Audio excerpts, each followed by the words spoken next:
We are live in Miami at the Possible Conference, and today we are thrilled to welcome Andrea Brimmer, a returning guest and Chief Marketing and Public Relations Officer at Ally Financial. Andrea is one of the most recognized and innovative marketers in America, known for building Ally into a different kind of financial services brand, one rooted in trust, cultural relevance, and doing right by customers. You're doing right by us by joining us once again. Thanks so much for joining. Well, thank you. I had such a good time last time, so I was excited when you reached out. You should feel honors. Not many times that we bring a guest back, but I think you have such a unique take on brand building and being purposeful in what you're doing that we thought that our audience would continue to get great value from hearing what the latest and greatest is. Thank you. So for those who don't know what Ally is, would love to maybe start with that because it's an emerging brand, but it's not like a big bank that's been around for hundreds of years. So for those that don't know, what is Ally? Yeah, so Ally is an all-digital bank, all online, largest auto lender in the country, one of the largest digital banks in the country, and the original digital bank. We launched about 16 years ago during the great financial crisis, at a time when the world said that we don't need another bank, but we had this thesis that we needed a better bank, that something different could exist. So that really is the platform, and it's really a fun time to be in digital banking, candidly. I know. And it's funny, when you say digital bank, there are some really outrageous stats about the amount of real estate that is used by physical banks. Like, there used to be a world where you would be walking down Main Street and say, oh, I need a loan, I need a mortgage, I'm going to walk in. Right. And that's just, even ATMs, like that's just not how consumers act with money anymore. How much longer do you think we're going to be seeing physical banks that people walk into? Because this year, a big stat that you might know of is for the first time ever in the US, the average age of a first-time mom is now Gen Z. So when people think about Gen Z, they think about kids. This is the CFO of the household. She grew up in the TikTok era. Right. And she is not going to be walking into a bank. So then the question is, 10 years from now, who is? Yeah, it's really interesting. There's this misperception where when we go out and we look at data and we do research, still, regardless of age, almost half of people say that they think they need a physical branch. It's crazy. But then you ask them, have you ever been in one? And the answer is no. And so I don't know why there's this misperception. And that is really one of the things that, from a marketing perspective, we have to tackle. I know why. I'm going to tell you why. I'm going to teach the CMO up. Because that's where they think their money is. They do. Well, not only do they think their money is, but I think a lot of it is they think that in order to open a checking account, which we don't call checking, we call spend, because we think checking is an archaic term. That too. Yeah. I think that they believe in order to deposit cash, in order to send a wire, because there are a lot of structures where that still exists, where you can't do those things unless you walk into a physical location. But that's one of the things with a digital bank that we've enabled. You can deposit cash. You don't have to go into a physical location. Right. You can send a wire just by going into your app and doing those things. So there's still this sea change that needs to occur in order to do that. And I think it's a learned behavior, because if you think about it, most people, where do you get your financial advice, especially if you're in college or your kid, you're growing up, you get it from your parents. Right. And so your parents are still giving you this advice. They're still writing checks. Right. They're still writing checks. Right. They're still saying, oh, I bank at XYZ, bank. They may even have a relationship with their banker. Right. And why don't you just open your account here? And so that creates a lot of inertia that we have to overcome. So how much of your job in building your brand is about category awareness and educating consumers on just what we spoke about? Yeah, it's really funny when we look at our pure awareness, our awareness is a little bit over 60%. When we look at our logo awareness is almost 80%. So people are like, yep, I recognize that logo, that's Ally. And then when you ask people, what does Ally do? It drops to almost 40% of what we do. Wow. In terms of our familiarity and what category we're in. Funniest social media post I ever saw was around our NASCAR sponsorship. And somebody said, Ally's best sponsor in NASCAR, love them. By the way, does anyone know what Ally does? Do they make corn dogs or what? And the guy was being facetious, but he had no idea. Right. And so a lot of our job is still building that category awareness because, as you mentioned at the onset, we're still a relatively young brand, you know, 16, 17 years old, which in this category, where some of the, the Chases and the Wells Fargos and the Bank of Americas of the world have been around for almost 100 years. So before we get into the Ally brand and its business specifically, what are some of the core benefits to consumers from banking with a digital bank? Yeah, I think there's a myriad, particularly with Ally. First and foremost, we don't have branches, so we don't have the legacy cost of carrying the which branch gets passed down to the customer, which gets passed down in terms of interest. Yeah. Right. Second is we really have no fees to speak of. We weren't born out of making revenue from fees. And as a result, that was one of the things that we said we never really wanted to have. And so you have very high interest rates, you have no fees. I think the third thing is just ease of use. You can really do everything in the app. And whatever you feel like you can't do in the app, we have 24/7 customer service. So you can always chat or get on the phone and reach somebody at any time, night or day, and have that conversation and enable what you need to have happen. So it really is a better banking experience overall. And then just a lot of the traditional pain points that have always existed in banking, we've solved for. We've always had this rule of complete transparency, no complex terms.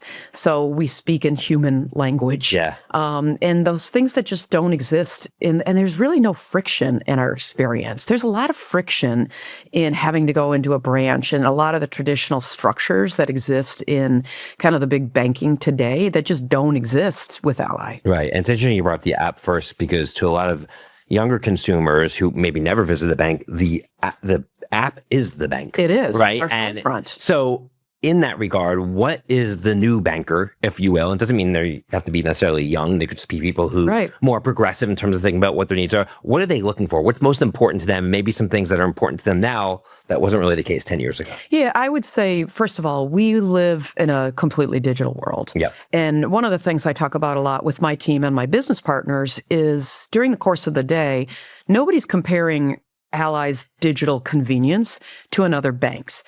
They're comparing our digital convenience to how easy their experience was on Amazon. Or Starbucks. How easily they order their coffee in the morning on Starbucks. Competing for attention and mind share. Totally. Yep. And so, think about your typical day. You're going to get up. Maybe you're going to go on Instagram first thing in the morning. Then you're going to order your coffee. And then you're going to order something on Amazon in the afternoon. Or you're going to get on Netflix and you're going to get all these recommendations. That's what people are looking for in terms of their digital banking experience. That's right. I want it to be that easy. I want the content that I need when I need it. I want to be able to move money freely. We talk a lot about the fact that just people are moneying differently. If you think about it, money terms have become verbs. I'm going to Venmo you. I'm going to PayPal you. I'm going to Zelle you. Right. Nobody says, can you write me a check? Yeah. Can you give me some money? That's just not the world that we live in. Yeah. And so the enablement of those frictionless very easy transitions and transactions are what people are looking for in a digital bank. Sure. I know another area that you've leaned into, and we talked about it last time you were in the podcast, was about just the notion of financial literacy. And, you talked about a lot of kids are learning from their parents, but parents grew up in a different era. I mean, I talk about it often when I'm on stage that when my father passed away, I was left in charge of his estate. And I was shocked by how much he had saved up because it was so incongruent with how he lived. Yeah. Like he would drive around for, half an hour. He didn't want to pay $5 for a parking spot. Right. You could argue the merits of that, but he grew up in the shadows of World War II and the Great Depression. So his relationship with money was one of scarcity, right? And with younger people, we saw what happened during the fiscal stimulus where, you saw GameStop stock and NFTs and all the speculative assets, collectibles explode because they had a different mentality. I'm just curious, do you see that with your younger customers, and what does financial literacy mean if that is the case? What's really interesting about this younger consumer is there is almost this duality in them. On one hand, they are the most financially savvy generation of our time. Yeah. They spend a ton of time consuming content. Think about just on TikTok alone, all the finfluencers that are on TikTok that they're consuming information from. So, and they spend a lot of time on Reddit and they study and they have a much better grasp of financial literacy than any generation before them. Of course. But on the other hand, they also have the highest levels of financial anxiety of any generation. And for good reason, I would and believe. For good reason. I mean, look, we're living in a macro that is extremely volatile. Inflation is extremely high. Most of them, regardless of kind of what they're making, they're living paycheck to paycheck. They've seen in some cases, their parents lose everything during the financial crisis. They don't want to go through that. What happened in New York City with the mayor that got elected? I mean, in the most capitalist capital of the world, if you will, right? In the shadows of Wall Street, you have someone that's decidedly anti-capitalist. That's his platform. Exactly. And he gets elected because people feel disenfranchised. I can't afford to live here anymore. Completely. So that's what you start to see. There's definitely a big reclamation from this generation against capitalism. Yeah. Which is so interesting. It's almost a dirty word. And so, I think that presents both an opportunity and a challenge for us. And I think the huge opportunity is the way that we can validate the kind of content that they're searching for, be helpful in terms of providing the right kind of content at the right moment, being authentic, being real, speaking their language. One of the things that we've done that I'm the most proud of is 3 women on my team. We sent them to Texas Tech, and they got certified in financial therapy. And we've created this entire curriculum called Money Roots. And what Money Roots is actually classes that we put on that study your psychological relationship with money and helps you develop your money story so that you can kind of break the chains that bind you. So for instance, your childhood, if you think about it, you watched your dad drive around for an hour to get a parking spot, right?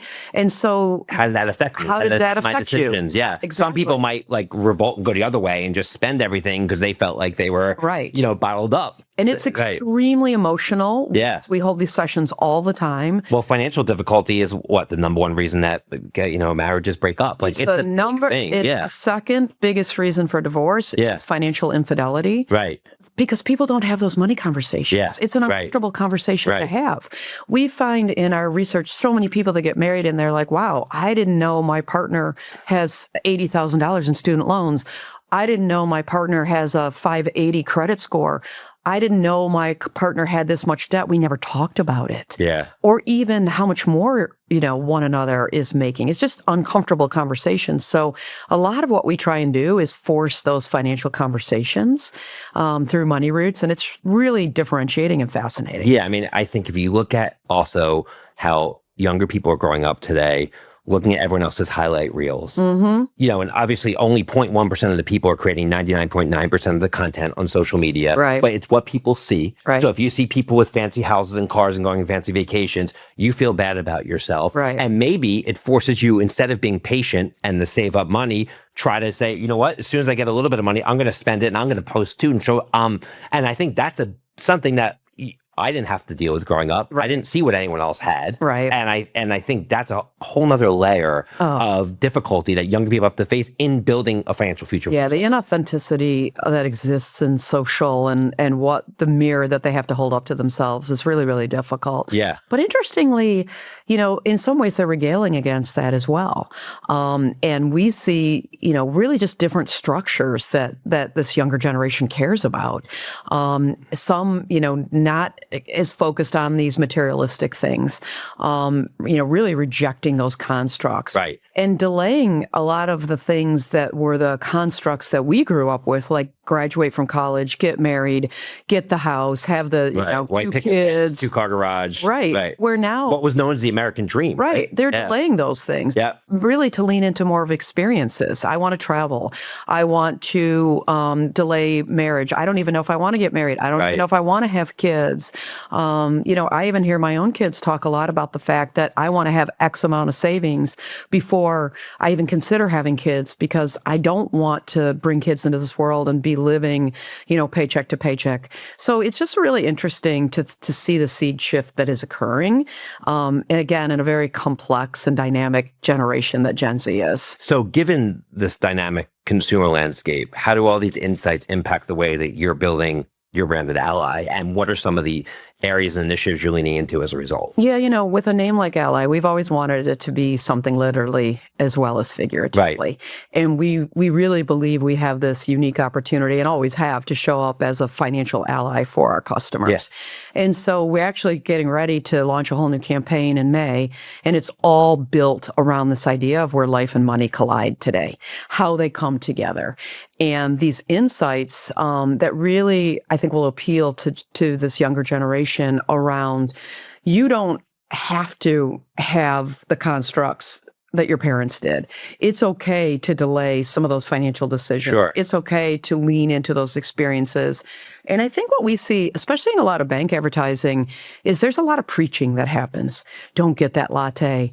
Don't go on that vacation. Don't do this. Don't do that. Save, save, save. And for us, it's really not ever, we're never going to preach at somebody, but we're always going to help people find the joy in money. Yeah. We're always going to help you, have money on your terms, help you grow it, help you save it, help you spend it. That's a little bit of the reason why we chose the word spend account versus checking account, because checking almost feels like somebody's watching over you. That's interesting. Where spend is, you know what? You work really hard for your money. If you want to go spend it on a vacation, go spend it on a vacation. It's a great, when people think about marketing, they think about, content and Facebook, or I shouldn't say Facebook anymore, Instagram or Snapchat. I'm dating myself, right? But MySpace. Yeah, exactly. There you go. But ultimately, marketing is also getting rid of the word checking.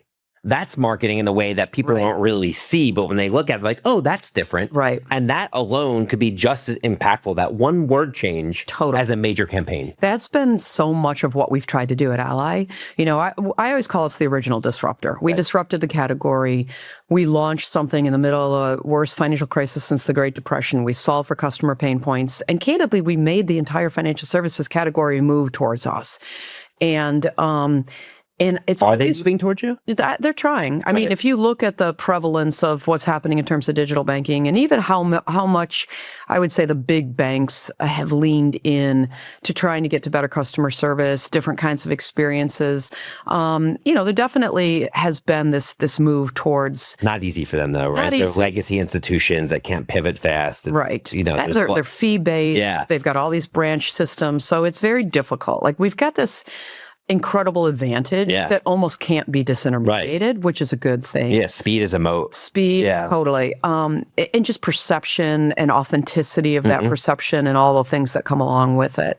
But, the reality is, I think we also have this amazing amount of authenticity and relevance with this younger generation, because this is how we were born. Right. This is how we came up. This is what we've always been. Yeah. And it's native to the branded story. And in an AI world, where if you think about the way that the purchase funnel has collapsed, right? Maybe a long duration product like banking was a 6-month purchase funnel. It's now collapsed into one question. Yeah, I know.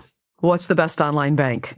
Isn't that crazy? Right? And are you seeing a lot of, volume coming from the large language models like I would say a lot, but we're starting to see certainly a pickup of it. And we've really built an entire process within my organization to make sure that we stay in the top 3 in any search across all of the different LLMs. Right. Answer engine optimization. Totally. Yeah. And the team has a scrum literally every Monday, every Friday. They go through 300 priority prompts to make sure, but to the point that we were just talking about with a spend account, that's not a common terminology. Right. And so people are going in and they're picking what's best checking. You also want to be in the aisle where people are shopping. Right. They're not shopping for a spend account. And so we had to do a lot of work to make that something that shows up in the LLM, which is interesting. But using interesting terminology, speaking the language of the consumer, like spend, is one of those ways that we have differentiated ourselves, because marketing is a brand act. I always say behave like the brand you want to be, right? When we waived overdraft fees several years ago, we were the first and still, I think, only bank to not have any overdraft fees. They disproportionately affect those people. Voice. Right. We don't need them, Banks right? make it seem like it just has to happen. Because they make millions and millions of dollars on overdraft fees. Nobody wants to overdraft. Nobody's purposely trying to overdraft. Right. You're overdrafting because either, you're busy and you forgot to move money, or you don't have the money. Your cash crunch. And it disproportionately impacts those that can afford them least. And so we made a conscious decision as a brand act to waive overdraft fees. Those are the kinds of things that, to me, are deeds, not words. Yeah. And that is marketing. That's behaving like a brand you want to be. We're talking about all this change, but I think one of the things that's remained the same is people's passion for sports. Yes. And I know that you were, if I remember correctly, a college athlete. And I was. So why is sports important? I know you do a lot around women's sports as well. Yeah. Would love to hear why that remains a big pillar to the brand and some of the initiatives you have in that area. I think probably the thing I'm most proud of in my professional career was the 50-50 pledge that we made 4 years ago. And we saw it was the 50th anniversary of Title IX. I'm a product of Title IX, and Title IX's been under siege, and there are a lot of things that, I think are kind of chipping away at the foundation of what Title IX was meant to stand for. And so we wanted to do something meaningful to commemorate Title IX and to really stand up for the protections of Title IX. And we saw two pieces of information at the time. Number one was that 94% of C-suite women in the Fortune 500 played sports at some point in their life, and 54% played at the collegiate level, myself included, playing soccer at Michigan State. The second statistic that we saw at the time was that women's sports was receiving less than 5% of the media coverage. And so I said to the team, how much are we spending on women's sports versus men's sports? And we did the calculation and found that 90% of our investment was going into men's sports media and 10% was going into women's sports media. So we were part of the problem. It was just something that we had never thought about or even looked at. Right. And so we came up with this idea of what if we pledge that for every dollar we spend in men's sports media, we'll match that dollar for dollar in women's sports. And we gave ourselves a 5-year time horizon, not because we didn't think that we could get there more quickly, but we wanted the time horizon to signal the inequity that existed in terms of the availability of women's sports media.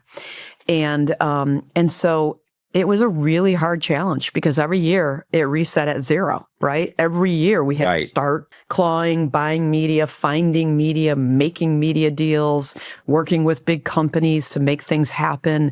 And a couple of weeks ago, we hit our 50-50 pledge a year early. Amazing. And announced it at the Business of Women's Sports Summit. And just something I'm extremely proud of the team for and extremely proud of Ally, the entire organization from our CEO on down. Right, because those values have to be shared throughout. Otherwise, you hit roadblocks along the way. 1,000%. And it's such a pride point within Ally. And I know that you have a new campaign coming out. Yeah. I would love to hear a little bit about that as 15. well. Yes. Yeah. So we're working with Anomaly LA and really excited about the campaign. The whole concept of the campaign is about life today.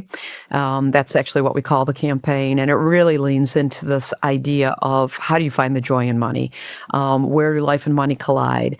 And recognizing what that's all about. So we'll launch with a bunch of video assets. We've got some really interesting outdoor going up all over the country. I'm a big believer in the out-of-home media. Of course. And we've got some really... So much research behind how it's impactful. And we've got some really fun things planned as just little disruptors that we're going to do as well. I always love to launch with just kind of disruptive ideas that pique people's interest and speak to people differently.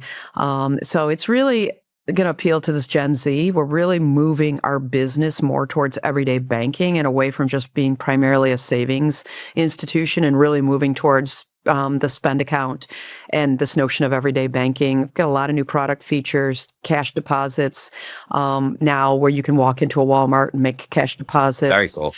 A whole big... That's sort of like your way to compete with, you don't have physical presence, but there's a Walmart everywhere. Yeah, and it's a super simple experience. Another thing that we've done is a refer a friend program. We believe that customers referring friends are our greatest advocates, and we've built a whole QR code right in the Ally app where I could just open up the QR code, hold it up to you. You scan the QR code, take you right into an app opening experience. You can open an account in less than 10 minutes.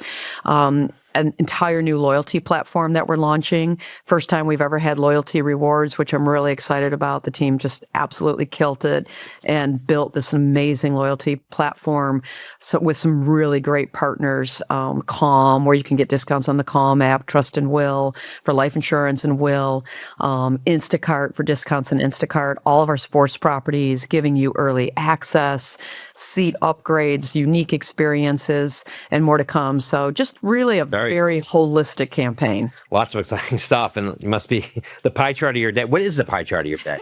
The pie chart of my day is how do I find 5 hours a day to sleep? There you go.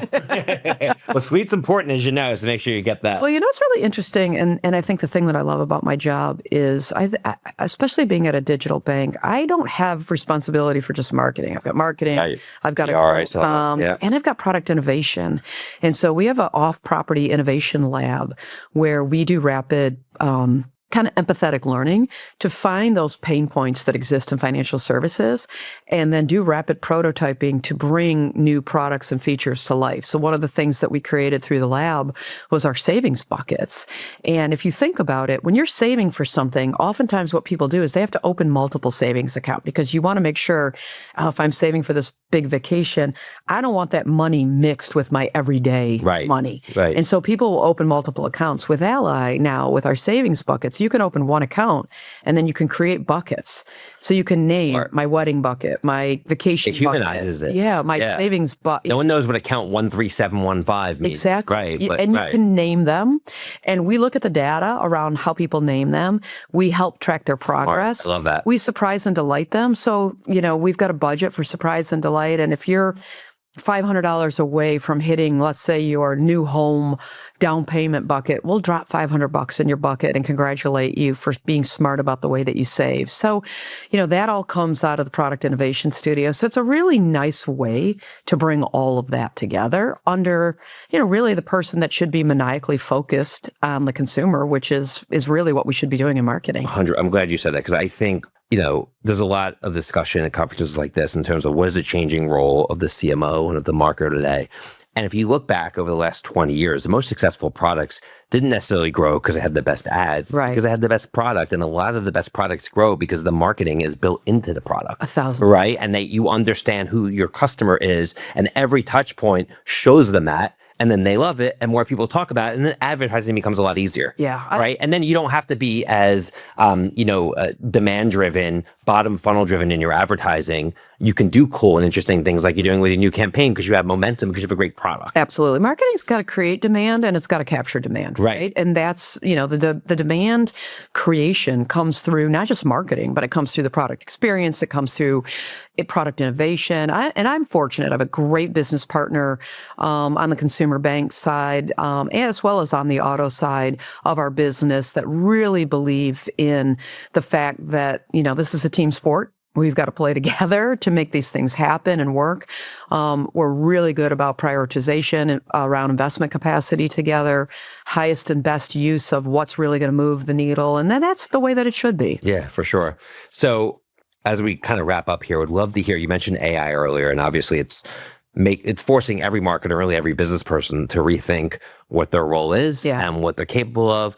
How are you using it in your everyday role, and how are you deploying it throughout your organization in ways that you find that are already moving the needle or not? Yeah, we really look at it across kind of three different dimensions. And we've got a very specific marketing AI strategy that integrates into the larger enterprise AI strategy. And ours is really around, number one, efficiency and kind of effectiveness, right? And so it's like, what are all the tools that our teammates can use to make them more efficient at their job every single day? Microsoft Copilot, creative tools, analyzation tools, those kinds of things. Yes. The second component of it is really around content generation. So how do we get to market, especially where we need to pump out just an absolute ton? Right. Multivariate testing, you're having many different versions. Exactly. Right. And just the level of content, especially around financial, that we need to, to put out. And then in the LLMs, the amount of content that we need to put out in order to ensure that we stay, kind of top of search, if you will. And then the third is really, the third pillar is really around the changing consumer interaction with brands as a result. Look, the reality is a brand can very easily be disintermediated in this AI world, right? If somebody goes into the LLMs and says, what's the best online bank? And we don't show up in those top three positions, how are they ever going to even hear about Ally? Yep. And if, for years it was just about Google, right? Right, exactly. Yeah. And so what do we need to do? And this is what's really interesting is brand has never been more important than it is now. And the other component is PR. Earned media has never been more important. Those are the two things that fuel the LLMs more than anything else. Yeah. Because they're validating and insights that are completely objective, and their citing sources are really fascinating. When you go into the tools, we happen to use Scrunch. When you go into the Scrunch tool and look at the referring sites, there are things that oftentimes we never would have paid attention to in the past. And they're pulling from earned media. They're pulling from the brand acts that you've done. They're pulling from consumer word of mouth and rankings. They're pulling from awards. And so, one of the things that I think we've recognized early at Ally, and this is one of the things I talk about with my product partners, is I need you guys. I need to make sure that all the customer reviews, I need to make sure NPS is really strong, because if not, we're going to fall out in those LLMs. So it's hand-to-hand combat right now. Yeah. I wouldn't say anybody's got the answers, but I feel really good about where we're at. Changing way too fast. And what's interesting is, the LLMs are looking for content sources with authority, because since the barrier to create content is near nothing, they have to separate the signal from the noise. Right. And the way they do that is leaning into known, trusted sources to fuel their rankings. Right. And a lot of those are what's always been known and trusted sources. So as much as things change, they also remain the same in that regard. The difficult part about it right now is there's so much temptation to use AI for creativity. There's so much backlash about anything created by AI. Finding that? Oh, and big time, big time. Even if you disclose it. Just people, for whatever reason, especially younger generation. I know even with my own kids, when I send them something that's AI, they're like, Mom, I'll do funny little my dog dancing from AI. And they're like, not funny, don't want to see it, don't send it to me ever again. I think it's because it touches a nerve of fear and, anxiety about the future. Right? It does, absolutely. And so I think that balance is something that all of us as marketers are really trying to navigate and figure out. Because when you look at the statistics, right, Gen Z is using AI at least 3 hours a day for different things that they need to do, right? Sure. Their searches, their answers. Writing their term papers. Exactly. Right. But when it comes to creativity, they don't have anything to do with it. Really interesting. So to wrap up here, we always ask our guests, and first of all, it's been an incredible discussion, as I knew it would. So maybe we'll have you back a third time. Never been done, but anything's possible. Wow, I love that. Okay, that gives me something to shoot for. There you go. I would love to hear from you. We always ask our guests if there's a saying or mantra that helps kind of encapsulate the professional day-to-day. I don't know what you said last time, but maybe it's changed, maybe it's the same, but what comes to mind for you? Yeah, I mean, look, I have a couple of mantras that I kind of live my life by. And one is never drink your own Kool-Aid. I think it's really easy in the marketing world to become very full of yourself. And I think it's dangerous to get too far away from where the work is done, to almost believe your own PR, to, just relinquish the care and feeding and the nurturing of the brand and the human capital to others. And so that notion of really never drinking your own Kool-Aid is really important to me. And then the second one, and this may have been what I said last time, but it is how I live my life, which is this idea of the meaning of life is to find your gift, and the purpose of life is to give it away. And I just believe in that really definitively. I feel like we have a platform, and if we don't use it, that's on us. Right. And we have to take risks, things like the 50-50 pledge, things like taking time to mentor young people, things like taking time to be a human and answer every email that you get to the best of your ability, even if you get 12,000 a month like I do. Yeah. Just being real, being involved in, educational boards, being in industry boards, trying to leave the world better than we found it. And so I've got that in my office. I've got it at home. It's fantastic. Look at it every day and, do my best to try and live my life that way. Great. Well, we're going to leave it at that. It's been a great discussion again. Thank you so much for joining. Wishing you a lot of luck here in Miami and the rest of 2026. Thank you. So good to see you. Likewise. On behalf of Suzy and the Adweek team, thank you again to Andrea Brimmer, Chief Marketing and Public Relations Officer at Ally Financial, for joining us today here in sunny South Beach. Be sure to subscribe, rate, and review the Speed of Culture podcast on your next podcast platform. Till next time, see you soon, everyone. Bye-bye. The Speed of Culture is brought to you by Suzy as part of the Adweek Podcast Network and A-Guest Creator Network. You can listen and subscribe to all Adweek's podcasts by visiting adweek.com/podcasts. To find out more about Suzy, head to Suzy.com. And make sure to search for The Speed of Culture in Apple Podcasts, Spotify, or anywhere else podcasts are found. Click follow so you don't miss out on any future episodes. On behalf of the team here at Suzy, thanks for listening.